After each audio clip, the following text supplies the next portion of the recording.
The last page of an unfinished melody.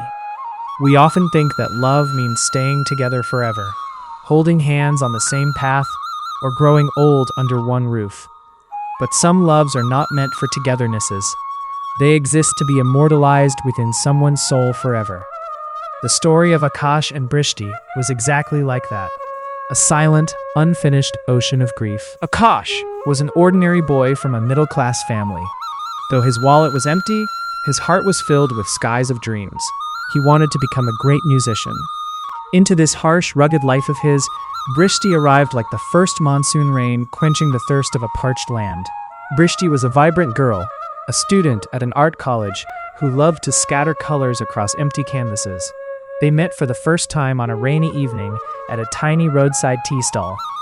Akash was desperately trying to shield his only prized possession, an old guitar case, with a plastic sheet to save it from the downpour. Seeing this, Brishti smiled warmly and extended her umbrella over Akash's head. From that very day, colors began to paint Akash's lonely world. Akash noticed a peculiar habit of hers. Whenever Brishti was overjoyed, or when sadness gripped her heart, she would sit silently and draw tiny circles on her left palm using her right thumb. One evening, while sitting by the riverbanks, Akash laughed and asked, "Brishti, what do you keep drawing on your palm all the time? Is it some kind of magic spell?" Brishti looked into Akash's eyes, gave a sweet but profoundly melancholic smile, and said, "You know, Akash, when I was a child, my mother used to say that when the words of your heart cannot be spoken aloud, when your chest is bursting with grievances or pain, if you silently write it on your palm, God reads it from above. Whenever I am immensely happy or in deep pain, I talk to God this way. After all, you cannot say everything out loud to everyone." Time rolled on. With every melody Akash strummed on his guitar, Brishti became his sole inspiration. And Brishti's canvas was filled with nothing but portraits of Akash. There were so many days when, with just 20 rupees in their pockets, they would happily share a single plate of street food. Akash was composing a new song, a melody he wanted to dedicate entirely to Brishti. But he just couldn't finish it. The tune was playing in his head, but the final line seemed trapped somewhere, refusing to come out. Brishti would often rest her head on Akash's chest and say, "Akash, don't stop. You will be a great singer one day. The entire world will listen to your music. Mark my words, this very song will carry you into the hearts of millions." Akash would kiss her forehead and reply, "The day you write the final line of my song, only then will this melody be complete. Never before that."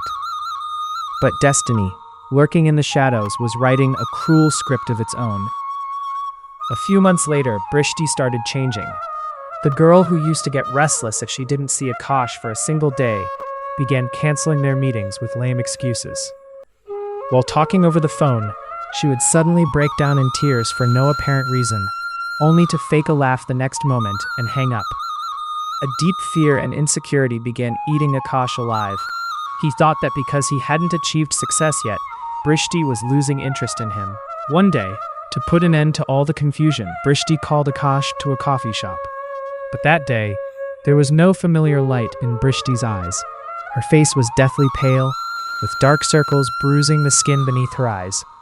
Without looking at Akash, she spoke in a cold, brutally unfamiliar voice. "Akash, we shouldn't see each other anymore. My marriage has been fixed with a wealthy businessman's son. How long am I supposed to endure this penniless romance?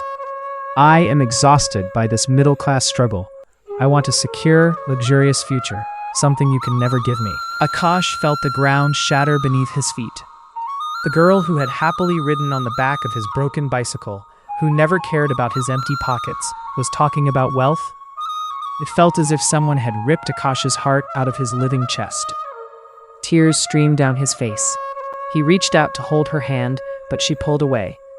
In a trembling voice, he asked just one thing. "Just once, look into my eyes for the last time and tell me, Brishti, do you not love me anymore? Tell me that these 2 years were a complete lie." Brishti could not muster the courage to look at him. She simply picked up her bag, stood up with a frozen expression, and walked away in a hurry. Akash was so blinded by rage, humiliation, and grief that he failed to notice one thing. As she walked away, Brishti's right thumb was pressing hard, frantically carving circles into her left palm. She was sending her chest-bursting agony and tears straight to God. 2 years passed. The brutal blow dealt by Brishti had turned Akash into a living corpse.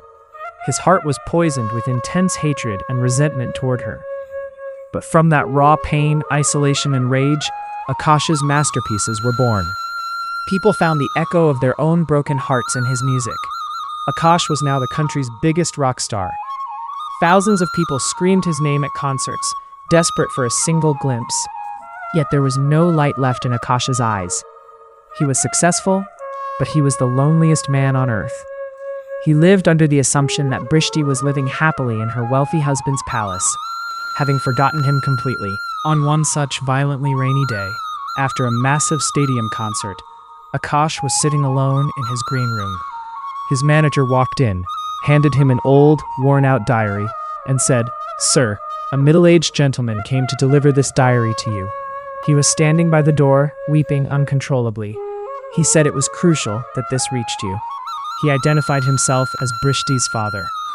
Hearing the name Brishti, Akash's entire body began to shudder.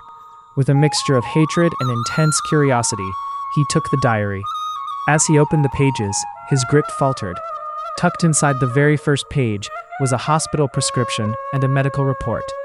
The date on the report was from exactly 2 years ago, the exact day Brishti had broken up with him at the coffee shop. Brishti had been diagnosed with leukemia, blood cancer, in its final stage. The doctors had made it clear that even with chemotherapy, she had a mere 4 to 5 months left to live. The world around Akash ground to a halt. He felt his breath choking up. With trembling hands, he began to read the pages of the diary. It chronicled the agonizing final days of Brishti's life.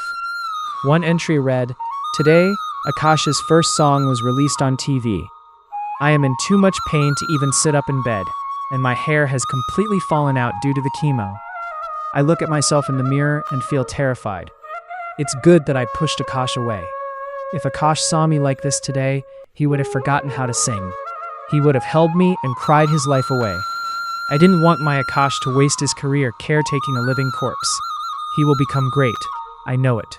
On the final page, Brishti's handwriting was distorted, shaky, and faint, written perhaps just hours before her death. "My dearest Akash, when you read this diary, I will no longer be on this earth. I will have become a star in the distant sky. I am so sorry, my love. I told you a terrible lie that day. There was no wealthy man in my life. There never could be. I simply couldn't bind you to the dark shadow of my impending death. If I had died miserably in front of your eyes, you would have destroyed yourself. I couldn't bear to see your dreams die. I wanted you to hate me, because love sometimes makes a person weak and helpless, but hatred gives them the resolve to move forward, to prove something to the world. Look, my sacred lie won. Look how great a singer you have become today. From afar, I listen to your songs every day, and my eyes overflow with pride. Forgive me, Akash. Please forgive your Brishti." On that final page was a sketch, slightly blurred where Brishti's tears had smudged the ink.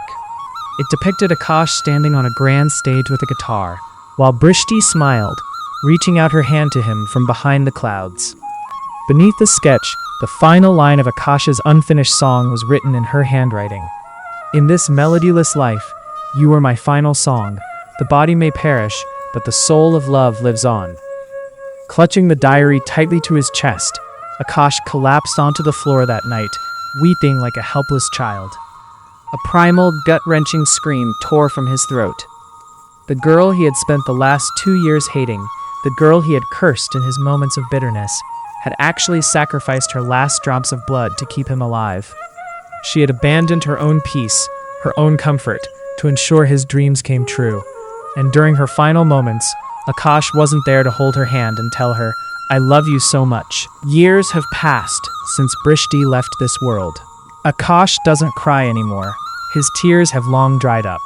He breathes life into Brishti every single day, through his melodies. He is no longer alone. The sacred memory of her love shields him at every moment. Sometimes in the dead of night, When the world falls absolutely silent, Akash stands alone on his balcony, gazing up at the sky. He takes his right thumb and gently draws a small circle on his left palm. He doesn't say a word out loud. He simply closes his eyes. For he knows that the unutterable pain and love in his heart do not need to be spoken. From his palm, God and his brishti both can read it perfectly. Some stories truly never end. They remain preserved as teardrops on the pages of an old diary, or they live on forever on the last page of an unfinished melody.